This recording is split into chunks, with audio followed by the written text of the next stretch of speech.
ಮದುವೆ ರಿಸೆಪ್ಷನ್ ಮುಗಿದ ರಾತ್ರಿಯೇ ನವವಿವಾಹಿತನ ಕೊಲೆ. ಬಳ್ಳಾರಿ ಬಟ್ಟಿ ಏರಿಯಾದ ನಬಿ ರಸೂಲ್ ಪ್ರೀತಿಸಿ ಮದುವೆಯಾಗಿದ್ದ. ರಾತ್ರಿ 11 ಗಂಟೆಗೆ ಹೊರ ಹೋಗಿದ್ದ ರಸೂಲ್ ಶವವಾಗಿ ಪತ್ತೆ. ವಿಚ್ಛೇದಿತ ಮಹಿಳೆಯನ್ನ 15 ದಿನಗಳ ಹಿಂದೆ ಕರೆದೊಯ್ದಿದ್ದ ಸಂಬಂಧಿಕರ ವಿರೋಧದ ಮಧ್ಯೆ ಮದುವೆ ಕೊಲೆಗೆ ಕಾರಣ ಎನ್ನಲಾಗ್ತಿದೆ. ಉತ್ತರ ಪ್ರದೇಶದ ವಾರಣಾಸಿಯಲ್ಲಿ ವಿದೇಶಿ ಪ್ರಜೆಯ ದಾಂಧಲೆ. ಅರೆಬರೆ ಬಟ್ಟೆ ತೊಟ್ಟಿದ್ದಾತ ಮನೆಗಳಿಗೆ ನುಗ್ಗಿ ಜನರ ಜೊತೆ ಜಗಳ ಕಚ್ಚಿರುವ ಕುರಿತು ದೂರುಗಳು.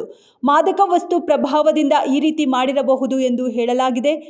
ಸ್ಥಳೀಯರು ಮತ್ತು ಪೊಲೀಸರು ಜಂಟಿಯಾಗಿ ಕಾರ್ಯಾಚರಣೆ ನಡೆಸಿ ಆತನನ್ನ ಹಿಡಿದು ವಶಕ್ಕೆ ಪಡೆದಿದ್ದಾರೆ.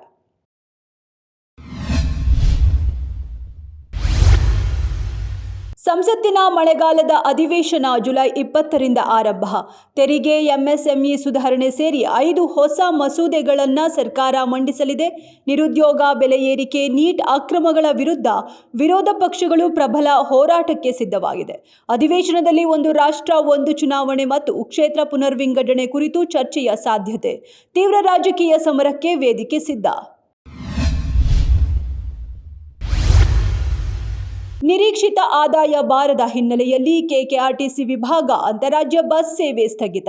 ತೆಲಂಗಾಣ, ಮಹಾರಾಷ್ಟ್ರ, ಆಂಧ್ರಪ್ರದೇಶ, ಗೋವಾ ರಾಜ್ಯದ 35 ಮಾರ್ಗದ ಬಸ್ ಸೇವೆ ಸ್ಥಗಿತ. ವಿದ್ಯಾರ್ಥಿಗಳು, ಉದ್ಯೋಗಿಗಳು, ವ್ಯಾಪಾರಿಗಳು ಮುಂತಾದವರು ತೊಂದರೆ ಎದುರಿಸುವಂತಾಗಿದೆ. ಮತ್ತೆ ಅಂತಾರಾಜ್ಯ ಬಸ್ ಸೇವೆ ಪುನರಾರಂಭಿಸುವಂತೆ ಸಾರ್ವಜನಿಕರು ಆಗ್ರಹ.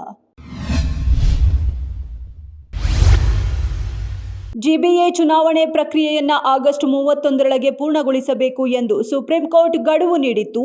ಆಗಸ್ಟ್ ಒಳಗೆ ಚುನಾವಣೆ ನಡೆಸುವುದು ಅಸಾಧ್ಯ ಎಂದು ರಾಜ್ಯ ಸರ್ಕಾರ ಮನವಿಯನ್ನು ಪುರಸ್ಕರಿಸಿರುವ ಸುಪ್ರೀಂ ಕೋರ್ಟ್ ಡಿಸೆಂಬರ್ 31ರೊಳಗೆ 369 ವಾರ್ಡ್ಗಳಿಗೆ ಚುನಾವಣೆ ನಡೆಸಲು ಹೊಸ ಗಡುವು ವಿಧಿಸಿದೆ.